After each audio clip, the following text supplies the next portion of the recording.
Happy Friday. Happy almost, well, we still got 9 days. Super Bowl Friday for the Pats Interference Podcast, part of the tactical, tastic, tasty-licious CLNS Media Network. It's a real word, by the way, tasty-licious. Dan Pizzuta, who is back for a really fun episode here today, mostly because we have outsourced the content and the questions to the good dear listeners of this podcast. So I guarantee it, if you got a football question, we'll answer it. But I thought the best way to kind of get the ball rolling this week was to identify the biggest matchups that favor the Patriots, and then those that are going to be problematic as we wade into the waters, which is really an ocean, as we know, for Super Bowl week of analysis in the coming days. This was harder than I expected. What did you make of this? Yeah, I thought this was kind of fun, and we were kind of talking earlier about just kind of thinking of the ways this game could go, and a couple of different paths. So it was fun to dive into. Cool. A couple housekeeping notes, because Fridays are never straightforward. I always have to start and stop and just let people know what's been going on. But this week we have good reason to, because Drake Maye, as everybody has heard by now, has a shoulder injury, but the shoulder injury is really a little bit more that he's hurt.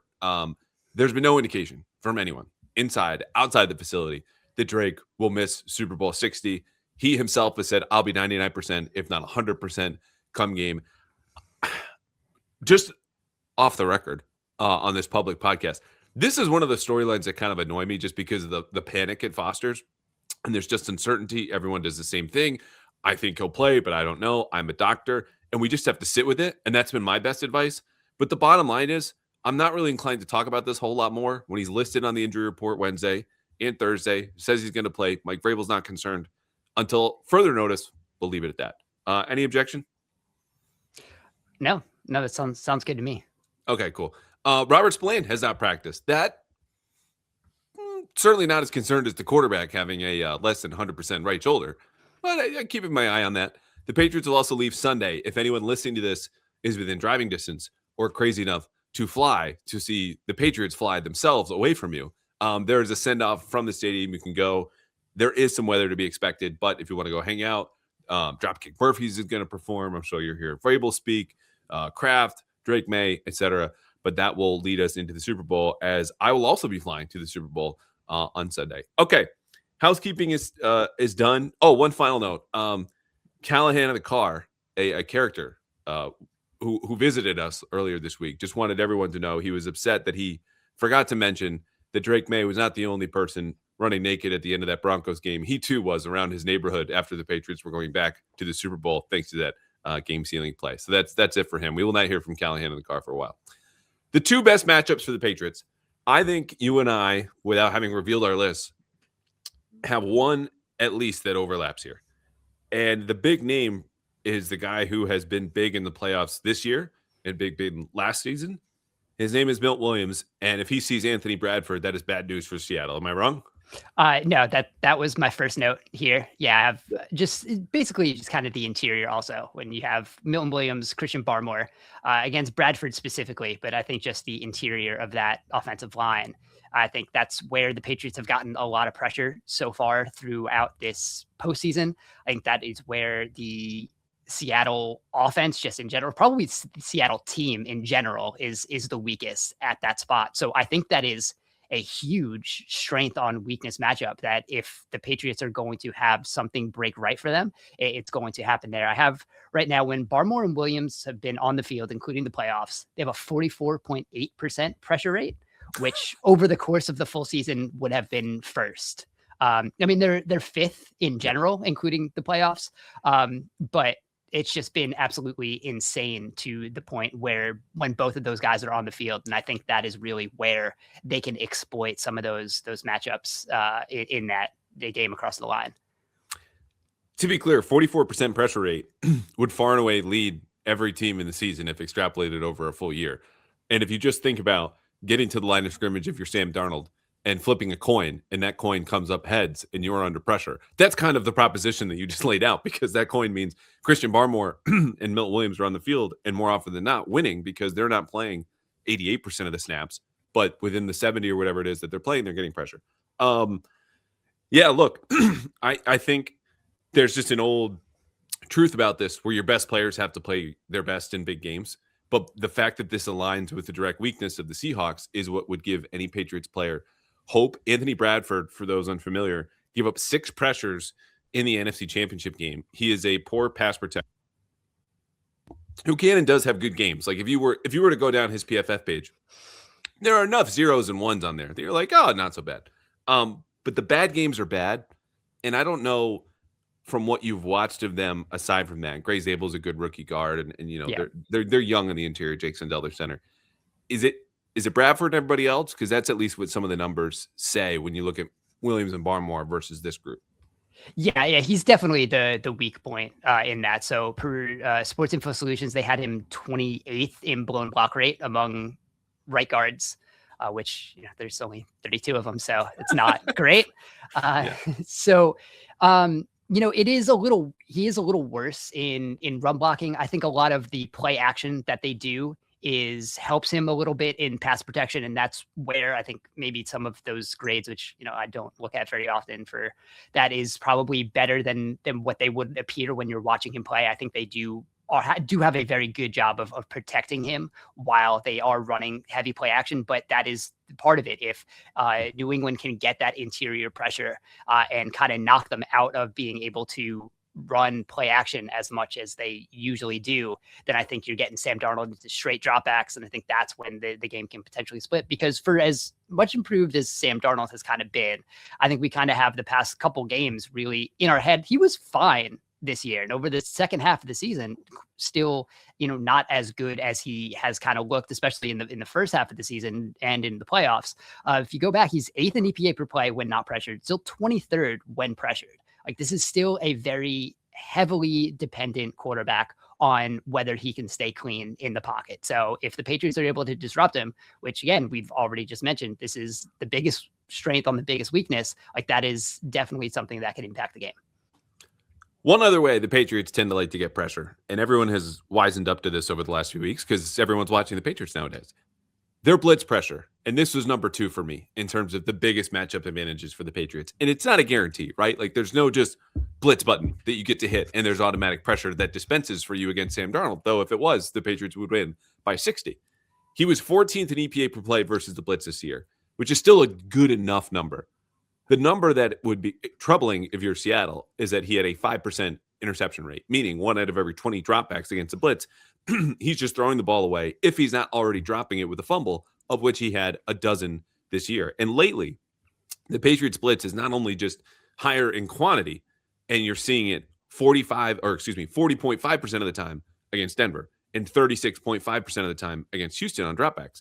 Their defensive success rates, do you care to guess, Dan Pizzuta, what they've been the last 2 days?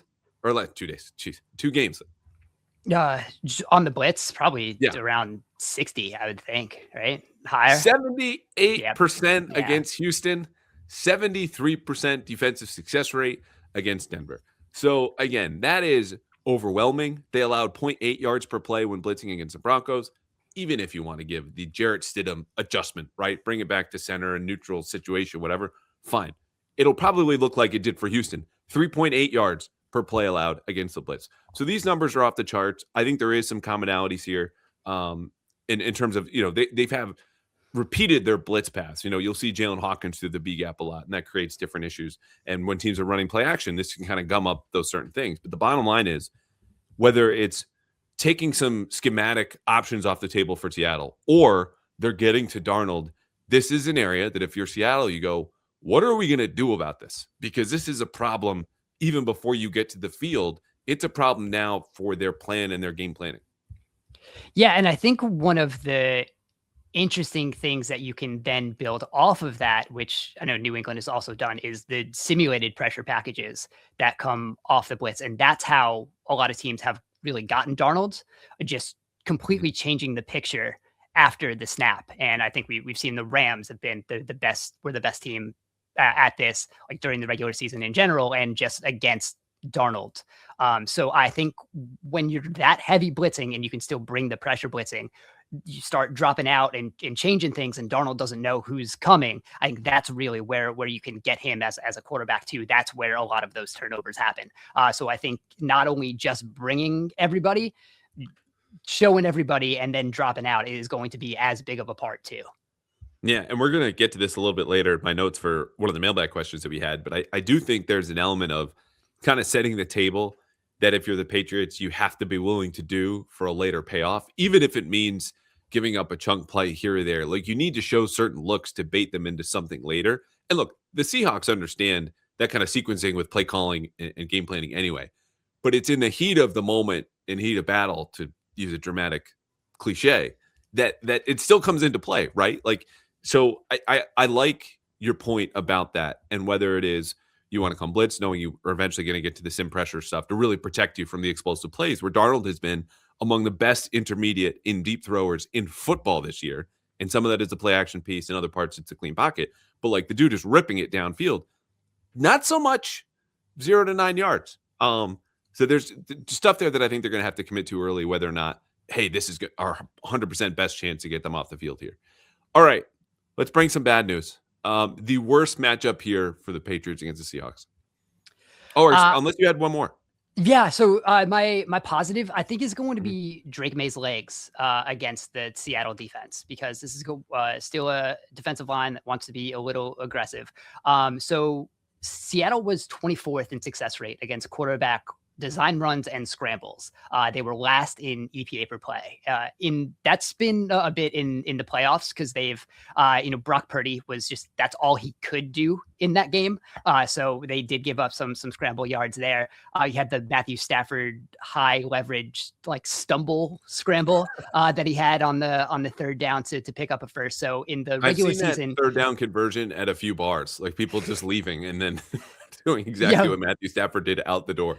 Yeah, pretty much. So in the regular season, they were 16th in success rate, but 30th in EPA per play. So there's still, some high leverage. Like, Bryce Young was able to grab like a few. That was one of their big games. So I think Maye should not take a lot of time to be in the pocket if what they're planning on is not there. I think it's, take off and run, and that is probably going to be a part of the game plan, where if you can get some yards with your legs, like, do that, because that might be the second best option if the pass isn't going to go exactly where they were hoping. And I think that's where you can kind of just extend some plays a little bit, maybe get out of pressure before pressure really gets there. So I think that is going to be something that New England's going to want to really harp on in this game. Yeah, and I think that's something Drake goes to right early in games. If it's not there, he's bailing, and that's what has led teams to drop 8 or use a spy. Like, you've seen teams. I mean, it goes to varying degrees, right? What's your personnel? How does it fit within the system that you have? Some teams just straight up don't believe in quarterback spies, and I get it. But if you can contain rush while still kind of collapsing the pocket, that's probably the best of both worlds. For me, this is going to be more of like a high leverage moment thing for him. Like, I don't want them to build the plane out of the scrambles, even if it is advantageous. And maybe Seattle will just give you those opportunities. It's just hard to know. And that really just means trusting him in the moment to make those decisions. And lately, frankly, I don't in the first quarter, just because of how jittery he seemed. And if I was 23 and an NFL quarterback playing in the biggest game of my life, and then the new biggest game of my life, and then the new biggest game of my life, and then the freaking Super Bowl, I would have jitters too. But I am really curious, because if he is calm, or they're able to weaponize that, you're absolutely right. That's a big plus for the Patriots. Okay. I got ahead of myself. The bad news. I will go first. Seattle's run defense, I just cannot stress enough how insanely good this is. And so this, and my other bad matchup for the Patriots is less, hey, you suck at this and they're great at it. Yeah. It's more that they're just so good in this area. It's a problem for everybody. Specific to the run defense. Get a load of this. Number 1 by DVOA, number 1 by success rate allowed, number 1 by EPA per play allowed, explosive runs allowed. And the gap between them and the number 2 team by DVOA is the same gap in the rankings between number 2 and number 14. And you go, wow, that's pretty bad. It gets worse. The gap between them as the top ranked team by EPA per play allowed, and the gap between the number 2 team and the number 18 team is the same when you look at their EPA per play allowed against the run. The Patriots have been an average-ish run blocking team. Morgan Moses has been really good as of lately. Mike Onwenu, you and I talked about sleeper Pro Bowl case. It's just going to be so hard. And short yardage, especially where Seattle's third and you're still bottom 10, is just going to be an issue for them. So this is very much we want to run the ball. We want to run it well. You need to run well enough. And even that might be asking too much against this defense. Yeah, and that's just Seattle. The defensive line is so good. They penetrate in ways that it really doesn't matter who the offensive line across from them are. You have Leonard Williams, who's been incredible inside, Byron Murphy, who's been incredible inside. And then that's where their linebackers really play at their best when those guys are coming downhill. Ernest Jones, kind of just one of the best, just kind of deciphering where the gap is that he needs to be in, and is rarely ever in the wrong spot. So he's going to fill it that way. And then you have all their defensive backs who are all psychos and all want to fit the run in an insane way. Nick Emenwari is going to be around in the box, and he's a guy who's going to go forward at 100 miles an hour.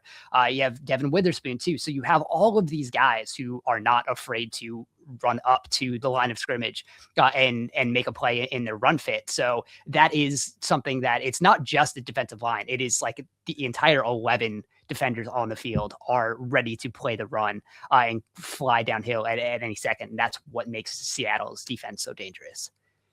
Their defensive backs fall into the category of those that I would fear the most.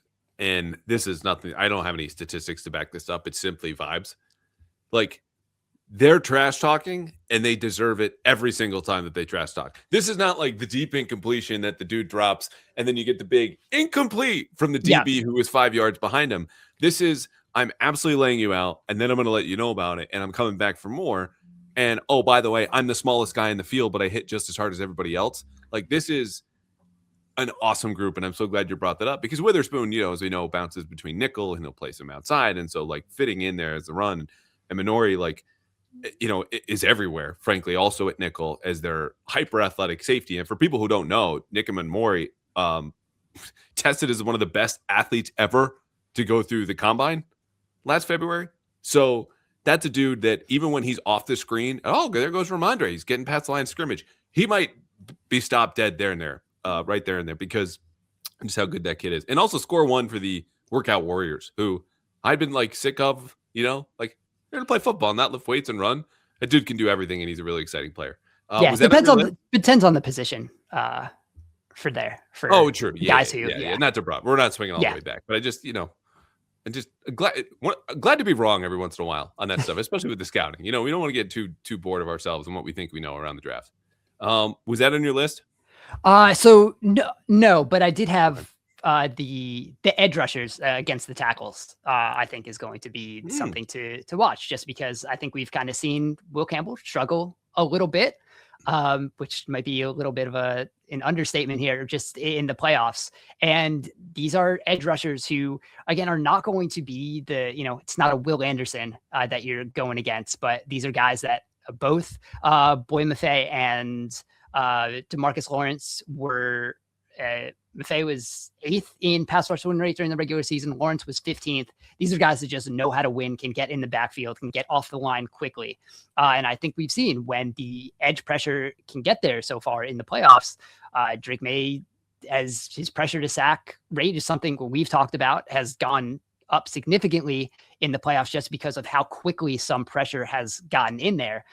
It hasn't always been consistent pressure because he wasn't really pressured as often, but when this offensive line lost, like, they lost quickly. And that's what has really, made those sacks really detrimental to the offense when, they were hurting them a little bit. So I think Seattle is kind of one of these defensive lines that can get in the backfield quickly. So that's something I really want to watch in this game. Yeah, a lot of talent there, a lot of depth. I mean, they go 4 deep at edge, so those guys are fresh, and that's where you're like, DeMarcus Lawrence is kind of old. It's like he doesn't have to play as often as he did earlier in his career, and that's like a game plan decision. Sometimes the playoffs cut it loose, and that's why his snap counts are higher. But overall, they've done a really good job, and this is a case where they got 4 guys who have 6 sacks or more. Most of them are on the edge, but it's not like, they don't have a double-digit sack guy. It comes in waves, and that's what wears you down more than we have to slide or kick or boot away from this one player. It's a really good front. What was your worst matchup for the Patriots? So it is just kind of the middle of the field a little bit. And it's one of those things where the numbers say that the Patriots have been pretty good throughout the year, but kind of when you look at the individual pieces, like the linebackers individually haven't been great in coverage, although the short middle of the field area has been good. It's kind of where I worry about when you're looking at Barner and Cooper Kupp, who has been a bigger part of the Seattle offense over the past couple of weeks. I just think that is an area where if they can just kind of pepper that to a high success rate, I think that makes it kind of tough on the Patriots. And I just don't think that's where they match up quite as well as they might have against, some other teams in that area. Yeah, and that'll be a case too of JSN's gravity, right? And we're going to get to JSN here in a second, because if you are committing extra resources away from him, you're pulling it probably away from the middle of the field. And it could be a safety over the top. It could be a nickel giving help. It could be just tilting some certain zones. And the Patriots over the middle have gotten better. They're still not as good as you would find most defenses there. And part of it's personnel, part of it's scheme, where they're going to play, about as much open field, meaning split safety coverage, as you would close middle of the field. So they're 12th against middle of the field passes. I'm not as concerned about them there, partly because I've seen a real improvement from guys like Christian Ellis, who are flying around like absolute maniacs. But it is an area where if Seattle does be able to kind of pick at that matchup and they find success, you can't allow that to continue for much longer. And what the adjustment there is going to open something up elsewhere.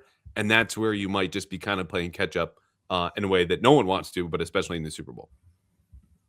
Yeah, I think that's kind of where I come down on it. Yeah. So I mentioned Jaxon Smith-Njigba.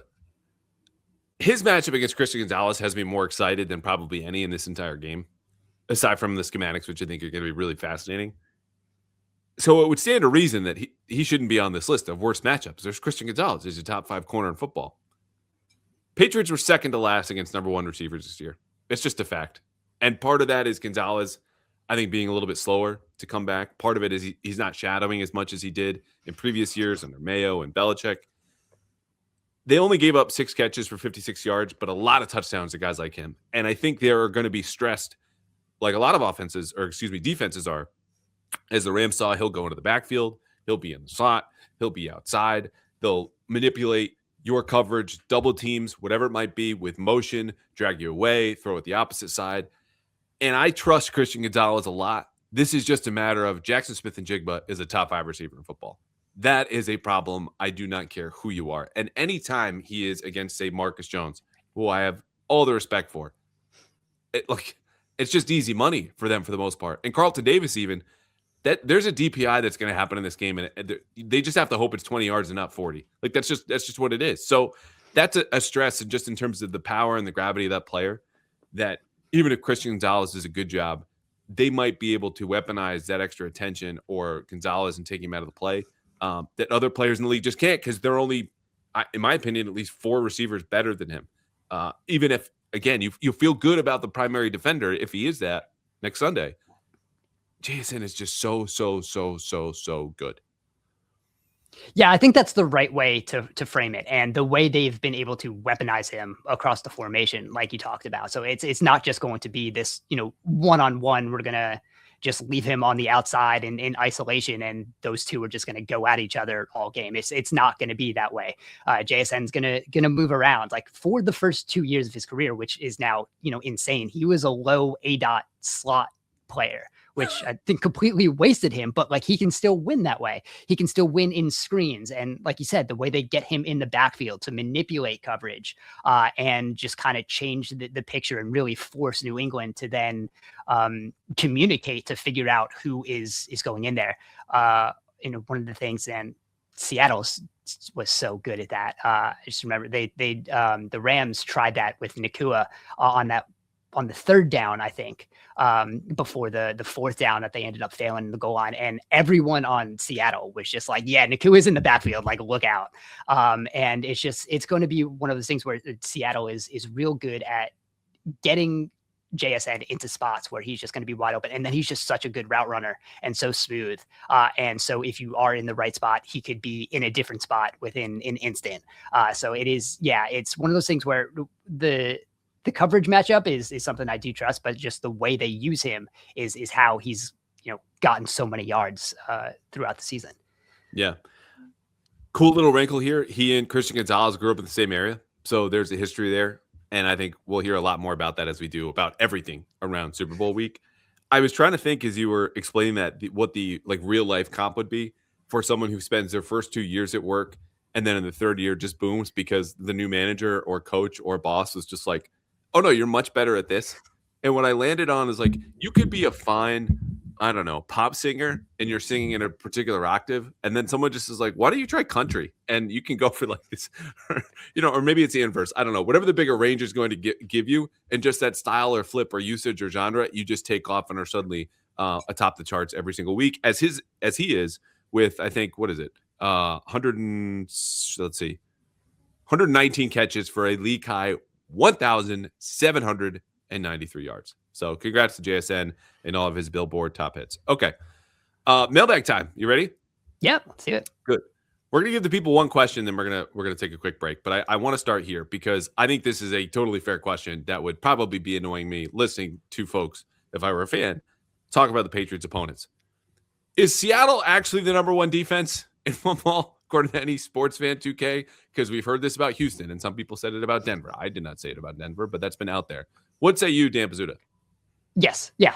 Very much so. Yeah. This is for pretty much the whole season. They've been number one in DVOA. They're number one in both pass and rush DVOA, which does not happen very often. They are far and away the best defense. It just kind of, takes how we talk about what the best defense is. I think Tony Romo during Buffalo games said multiple times that they were the best pass defense in the league. And that's because they had the fewest passing yards against them. And they didn't have the fewest passing yards against them because they were the best pass defense. They had the fewest passing yards because they were one of the worst run defenses in the league and no one needed to throw on them. So the way that is talked about, I think we just need to get much better at. But yes, Seattle is unquestionably the best defense in the league, and they really have been all season. I'm almost at the point of ban total yards as a primary metric. Yeah, it doesn't tell you anything. It really doesn't.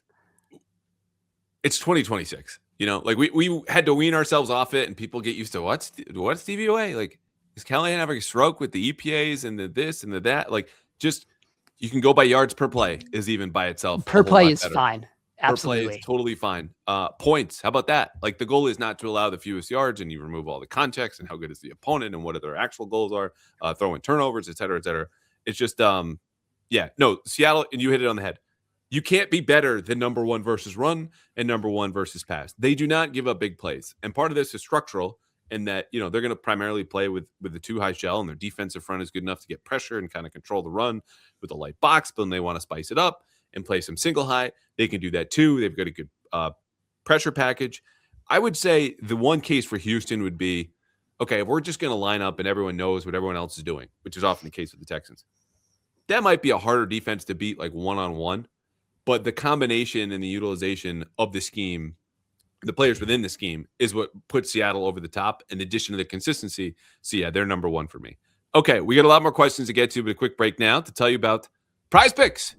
We're going to have a big PrizePicks episode coming up next week, and it's not just because PrizePicks has been good to us on this podcast. It is because when you watch the Super Bowl, there will be no place better, and I'm telling you, everyone is going to want your attention and your time and this and that, to watch the game and win money than PrizePicks. You can use our picks for what we think will happen, and it is this simple. You pick a player, you pick a stat, you go more than, less than. Hunter Henry, I think, is going to come up as a tight end with certain receiving yards. If you like Drake Maye, though, and his rushing yards, as Dan just laid out with the scrambles, you go more than or you go less than, and you take Drake and you put him into a lineup. Your lineup could be 2 players, 3, 4, 5, or 6, as long as you go more than or less than with the accompanying stat. Which, again, you can pick the stat. This is all up to you.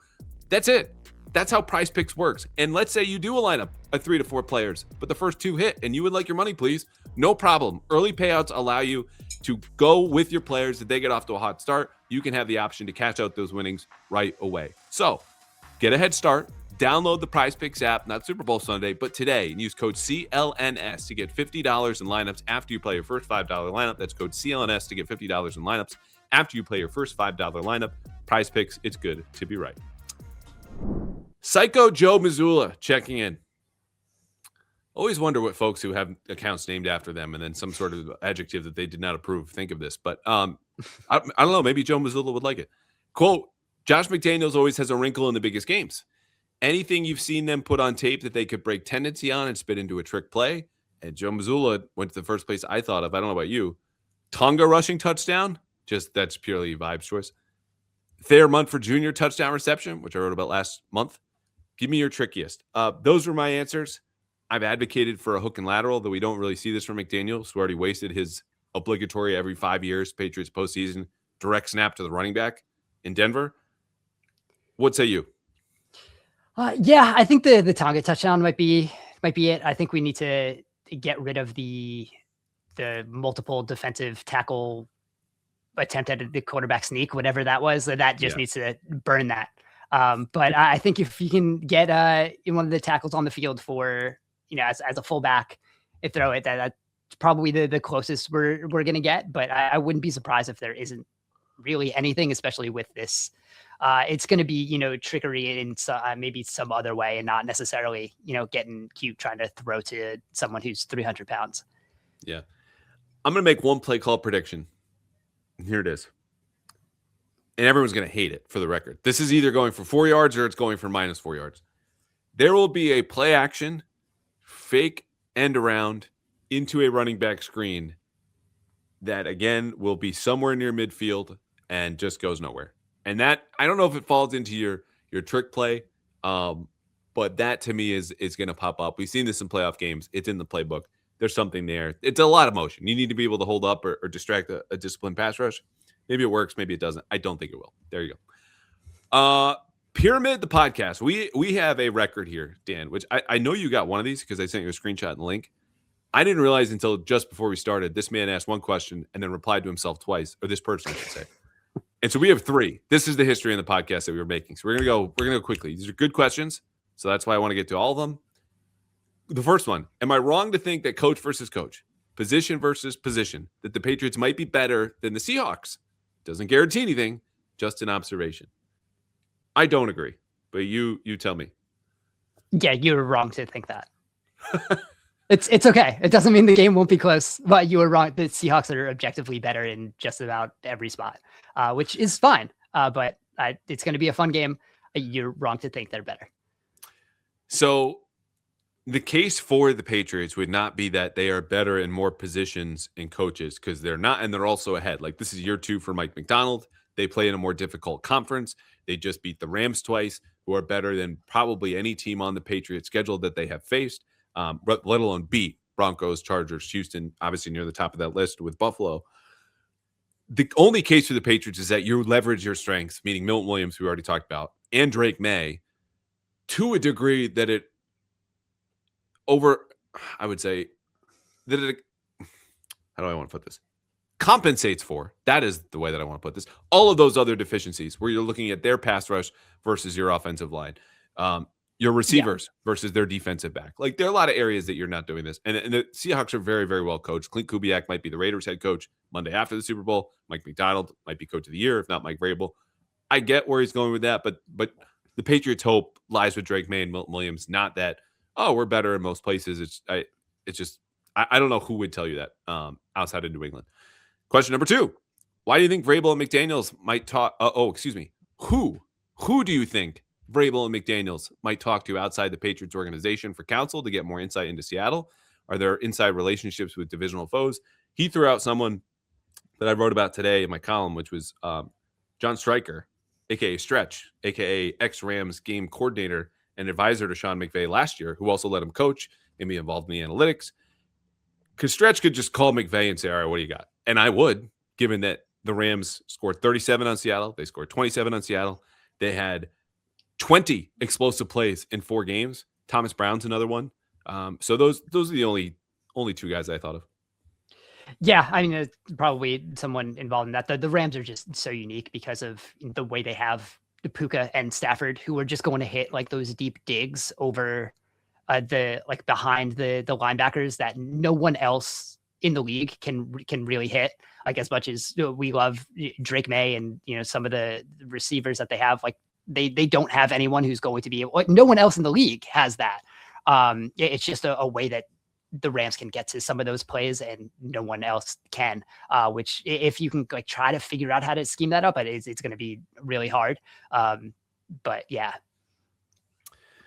Yeah, I mean there are body types here, but Puka Nacua is a one of one, and Matthew Stafford is where Drake Maye will be soon. I think in terms of the creativity, the arm strength, and the vision, but like he's not there yet, and you just have to look at their playoff side by side to see why. But Matt Collins would be my answer. Backside dig, just kind of get a bigger catch radius. But Matt Collins, as we all know and are aware, no one needs to say anymore, is not Puka Nacua. Last one from Pyramid the podcast.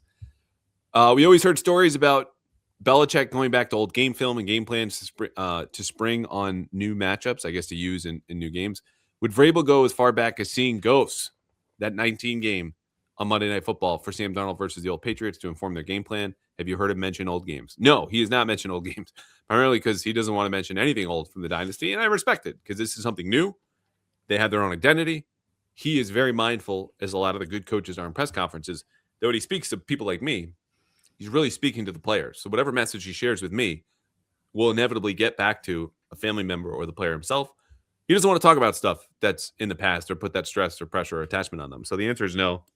I do think, though, I mean, sure, you got the time. Like you might not go to a whole Sam Darnold game from last year, but you better believe that Vikings tape, or excuse me, some of the Rams tape from last year's playoffs and other blitz stuff that worked against Darnold when he was in Minnesota. I would take a look. Yeah, and the whole seeing ghost thing was kind of what we talked about earlier, where you're showing blitz. He's expecting someone to be in a place where they don't end up being, or the other way around, where he's not expecting someone to be when he throws the ball and they just end up being there. And that's just kind of what's screwing him up. And that's what the whole seeing ghosts thing was. A lot of pressure looks, some simulated pressures, just changing what he was expecting to see on the play, and that led to sacks and interceptions. And that's where teams have been able to get Darnold so far. So I think there are plenty of things you can probably look at that will get to there. It doesn't have to be necessarily a specific game. That's just the type of play that has really screwed with him. So I would expect that to just kind of be part of the plan in general. Yeah, for sure. Corey Walter, are there any weaknesses that our receiving core can exploit in their secondary? Do you see Diggs or Booty having a big game?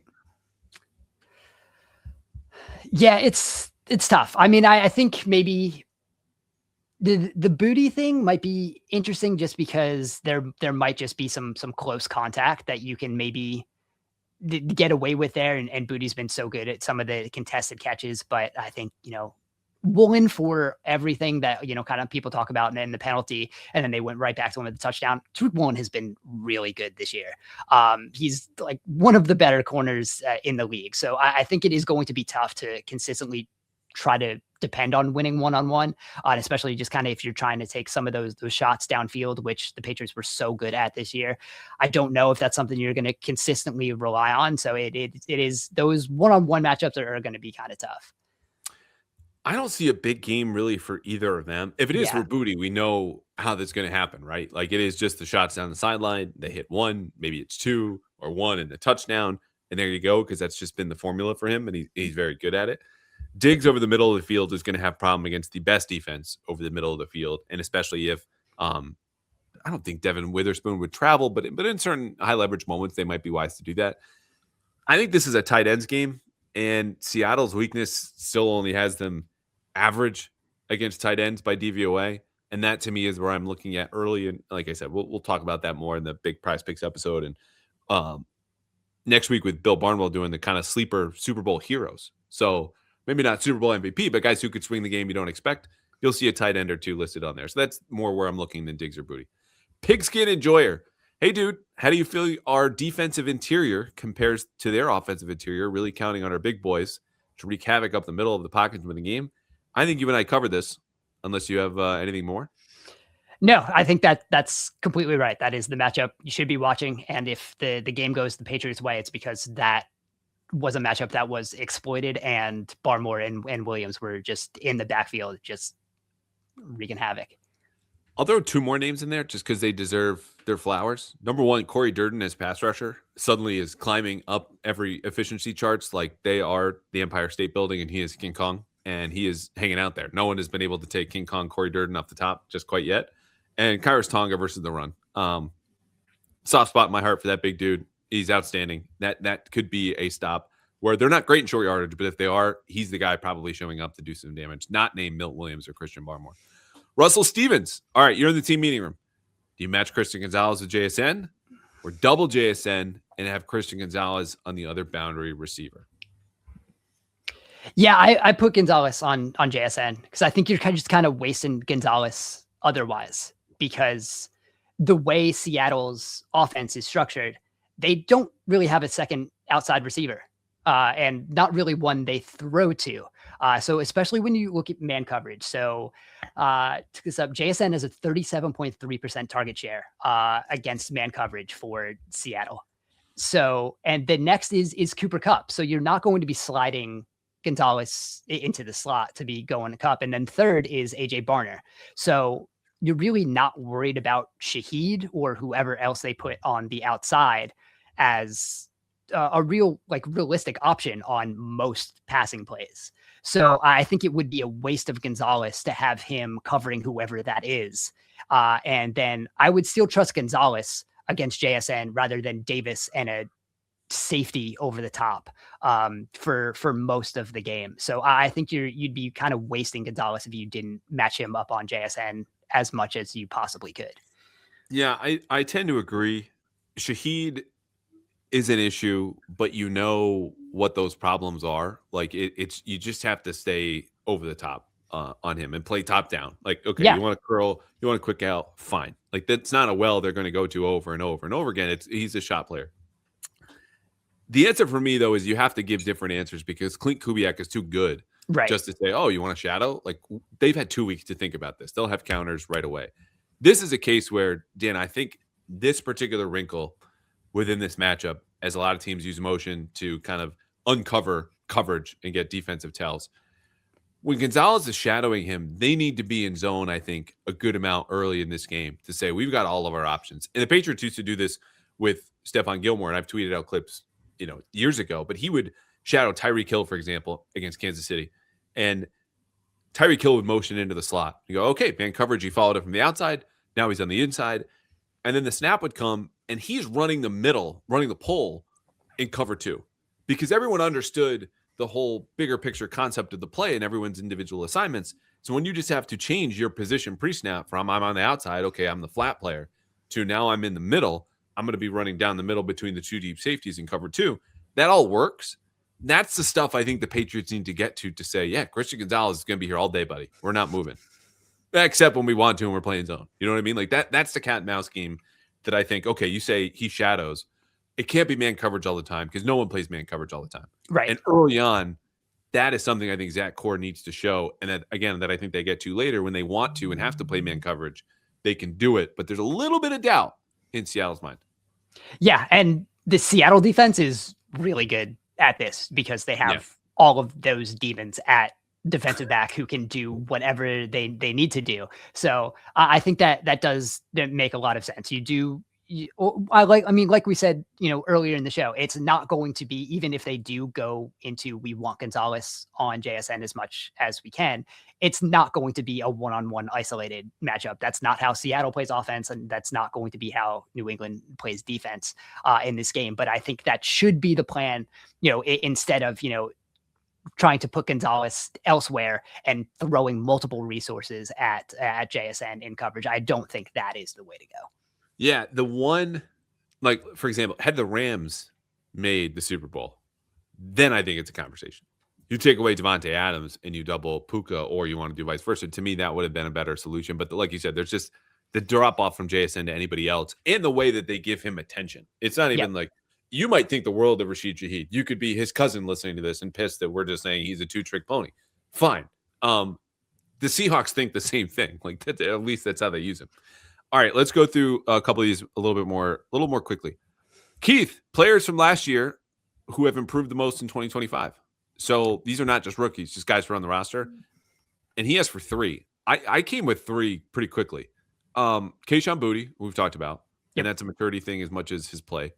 Christian Ellis, who I've talked about a lot. This has been more second half of the season, and there's a better scheme fit, and but the numbers are the numbers.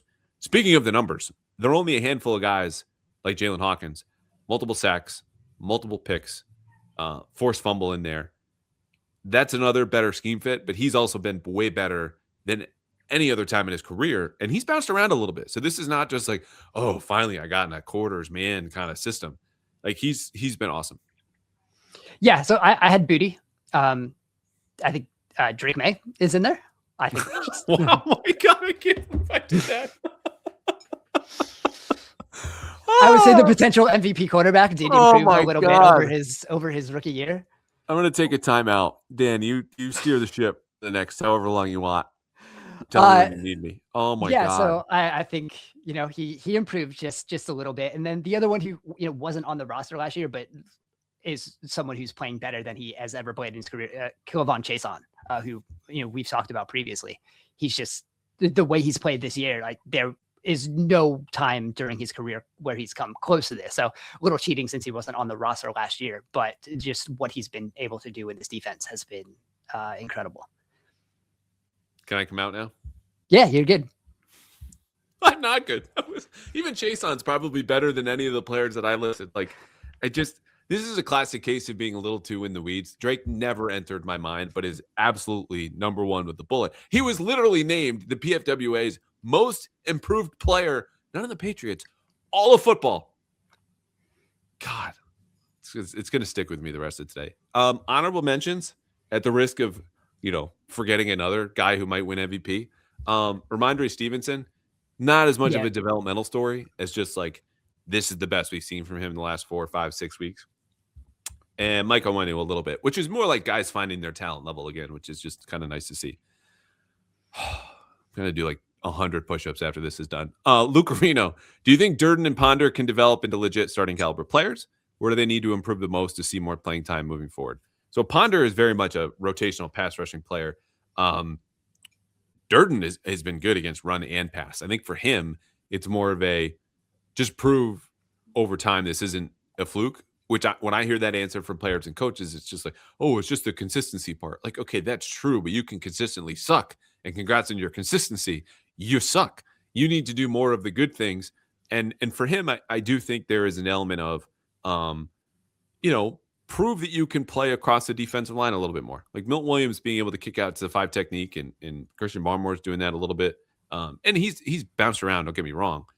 But that to me tells me, hey, you can play anywhere, meaning within the defensive alignment and within any scheme, which I think is kind of the question here.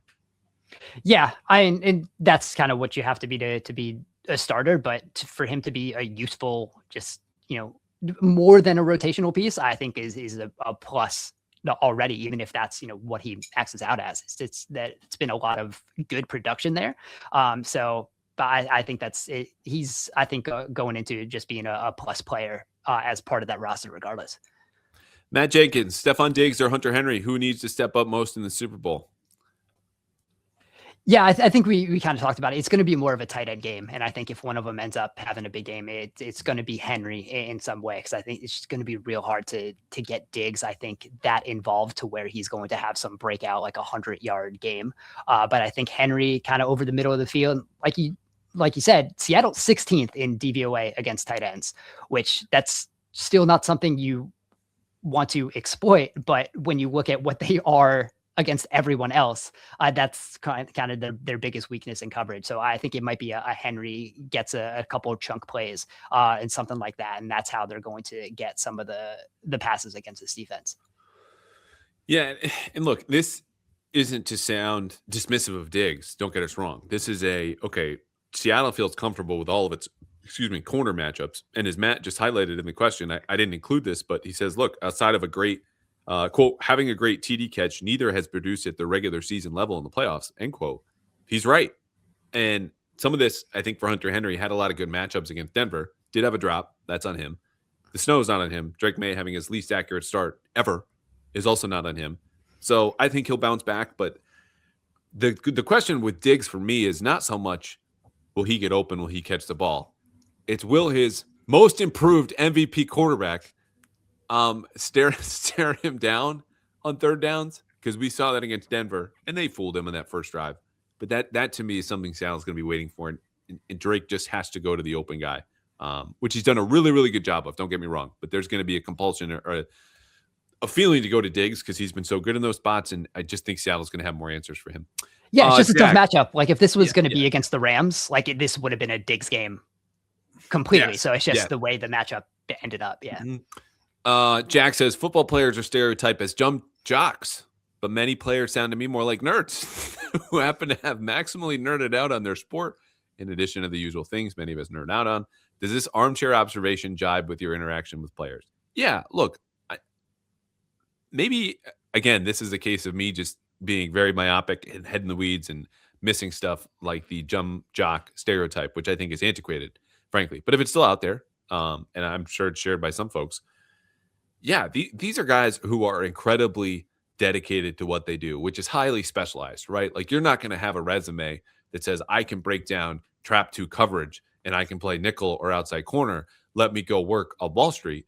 But like the level to which they understand these concepts and are able to react in the athletic genius, I think is up there with a lot of performers and or people who are in really specialized areas. So yes, I think, Jack, your observation, which I guess I'm still digesting, is fair. And not to mention, these guys have more diverse interests. Like Marcus Jones records his own music and is really good at it. A guy like Joe Tooney went and got went to business school when he was still in the league. Ted Karras, really high up in the PA. Like there's a lot more there than just football, but they're still really dedicated to football in a way that it takes more in different types of intelligence than I think people give them credit for is my answer. Yeah, that's what I would say. I think they still are doing football in the same way. I think that, the old school football people used to, and there's more to it. The game is much more complex now too. And there's also just more things to do outside. Like think about what the guys in the 80s like could have done outside of football. And there's just not a lot. So when you do have like, if you want to say like nerdy interests, like, yeah, there are a bunch of like young guys who are growing up with the internet and things. So I think just naturally that's what personalities are going to be. And we're just kind of seeing those people playing football too. So I don't think, there's some crazy huge shift, but yeah. Yeah. And I think there's also the mistake of broad brushing everybody, right? Yeah. It's not that they're all not dumb jocks. Like you got a mix of people like anyone you would have in your life in a big, large group or at a single workplace. Some people are there just for the paycheck. Others are not. There are many of those in New England. Other guys are just about football. Others are not, but it's a little bit of everything. All right, we got two more. Gary goes, which current free agent is the best fit to help the Patriots get 10 wins against a harder schedule next year? And then goofy question, he says, which player in the roster is most likely to become a coach after their career ends? I'm going to go with the youngest player on the roster there, Will Campbell. I think that dude has a spot to coach high school football in Louisiana whenever he wants to retire, which will not be anytime soon, don't get me wrong. But that, like talk about interest. Like I joke that he's Mike Vrabel's Louisiana love child, and it's because of their attitudes towards football. And people knew that Mike Vrabel was going into coaching midway through his career. That's how I feel about Will Campbell, what he loves, what he's about, who he is. So, but what about a free agent? Yeah, so I have a couple. I mean, Trey Hendrickson would be fun. Just throwing that out there if you want a player that's really going to potentially, change the team. But some other ones, Cam Curl, safety from the Rams. I think that would be a really fun fit. I think safeties are still a weird position that teams don't know how to value. Like 2 years ago, Cam Curl signed for like 2 years and $9 million, which is absolutely insane. He's such a better player than that. But is the position that like still consistently hits the free agent market. So I think like someone like that, there's a couple safeties, but I think I put Cam Curl on the top of that list. And if you want to just like kind of fill in linebacker a little more, like Devin Bush was really good in Cleveland this year, was really just kind of all over the field, made a lot of high value tackles, was pretty good in coverage. So I think it's just going to kind of incrementally be guys like that who can just kind of build out the depth, be, just plus players. But outside of a Hendrickson, there aren't going to be any of those game changers that get into the free agent market anymore because teams just don't allow those guys to hit the market. So it's going to be like a Curl or something like that. It's probably going to help. I'm just going to co-sign. I will say, and this is not to pause and be dramatic, but I just want to put this in the right way. without any real reporting. There's gonna be a lot of a lot of speculation about like Max Crosby potentially being on the trade block, and I think the Raiders have expressed they don't want to trade for him. That is the exact type of swing. Let's say the Patriots do not win the Super Bowl, maybe they do, and they want to pursue him anyway. I think he would be a hand in glove fit here in New England, where he does have some fans. Which is to say, Max Crosby probably has fans in every building, but I would believe so. Yeah. That's not something that I would call crazy fan fantasy. Like, I think that's something that would have a real discussion if it came to it. You got the cap space, you'd have the draft assets, you would have everything to go make that happen and get a guy at a premium position where if Caleb Chason leaves, you'll get a big, giant, fat contract, which I think he will. And maybe he resigns. I don't know. Either way, he's getting paid. Max Crosby is a name I'm going to entertain more than like a lot of big names who come up and we talk about in this podcast because for all those reasons. Last one, we have to talk about Belichick. Grand Jordanian, who ends on a UConn Huskies question, and we're not going to answer that just because this is a football podcast, and it was all football questions answered edition. How can a guy like Bill Polian have a vote if he can't remember who he voted for? You know, I think that's a great question, Dan. I do as well. I think we've moved past the need for Bill Polian, just kind of around football things. It's fine. He had his time. Again, like Hall of Fame voting is bad. I think even before this, just like throwing 50 people in a room to like make oral presentations about the candidates, that's the least inefficient. That's the most inefficient way I could think of having that entire process. For all that, baseball has kind of been weird with their Hall of Fame, like sending a ballot and checking off names, like do that. Is this guy a Hall of Famer? Yes. Fine. Do that. I think the Hall of Fame voting has been weird for a while. I think capping it at 5 players normally, and then whatever they did weird for the contributors section this year is even weirder. I think the entire thing just needs to be completely revamped. But again, Bill Belichick should just be a Hall of Famer. I don't care what your voting system is. He should have been elected to the Hall of Fame, like with every single vote. So that's also how it goes. Yeah, I think they could do well with some personnel changes on that committee. When you just look at people who have not really covered the league for years and are hanging around. And look, Yeah.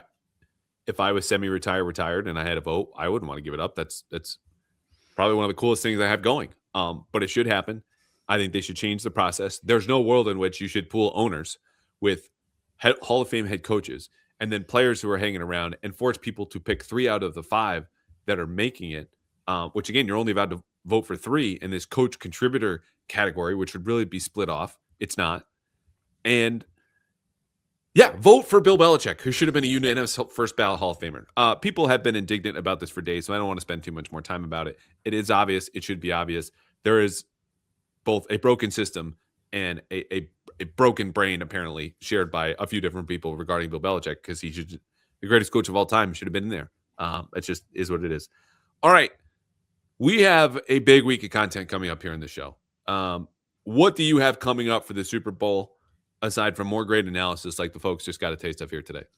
Yeah, that'll be it. I'll write a big preview. They usually do like what to look out. Both sides of the ball. Been doing that for a couple of years, so I'll be posting that on socials. Outside of the Super Bowl, have a bunch of off-season previews up at Yahoo Sports, just kind of looking at the cap space, pending free agents, and things that the eliminated teams so far have are going to be looking at for the offseason.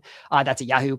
Patriots and Seahawks will be up on probably Sunday night or next Sunday after the Super Bowl. So we have that to look forward to too, and just a bunch of stuff. I'll be hanging around on socials and Blue Sky and just throwing a bunch of stuff out. Blue Sky, man, look, it's a sports app. It's a sports app. That's exactly where I was going. It is a sports app. Like, people can leave all the politics aside and why you would care about another adult social media accounts and habits beyond me. But even if you do, man, there's a lot of good sports content. That's really what it is. They know what they are now, fully pivoted, fully embraced. All the best follows, including Dan, you can find her on Blue Sky, or they're still on X and you can bounce around. Do whatever you like. I'm just telling you, it's gotten better since I joined, and that was, I don't know, a year and a half ago. Is that preview written, by the way, already? The offseason preview for the Pats? Yes, there might be some tweaks, but yeah, for the most part, it's been written. Yeah, for a while because it was going to be up whenever they got eliminated. Right. Any tease of that? Is it too early? I mean, I can. Any extra something spicy? Like I've said, Chase Young's going to get a giant contract and probably walk anyway. I could see them wanting to bring him back, but so it's let me pull it up to see. I could do that real quick. Stephon Diggs extension is going to be a big one. And there are also fewer free agents than you would think. I mean, Jalen Hawkins, it's Chase Young are at the top of the list, which now I have such confidence in myself that I'm assuredly leaving someone off who just made the All-Pro team. But yeah. So let's see. What do we got here? Looking at $39 million in effective cap space. That's the 9th most. But $8 million more with a Anthony Jennings release. Release. Yeah, I would think so, right? Like, I was just, they asked for some possible cap casualties, and the guy like that probably not playing quite as much can save as much money as probably anyone they can cut. So I wouldn't be super shocked. We look at also. Let's see. I think Onwenu extension, just kind of to lower his $25 million cap hit for next season. That probably makes a lot of sense. Someone you want to keep. That's going to free up money also. So the Patriots have a bunch of different ways to free up some more money if they do want to make one of those kind of splash, like you said, a Crosby, bringing a Hendrickson. I think that they have the path to potentially do something like that. That is how you end a podcast. That is how you tease. The Patriots are going to open up a lot more cap space after they play in the Super Bowl. It's hard to have a better stretch like that. It is hard to find a better analyst than Dan Pizzuta.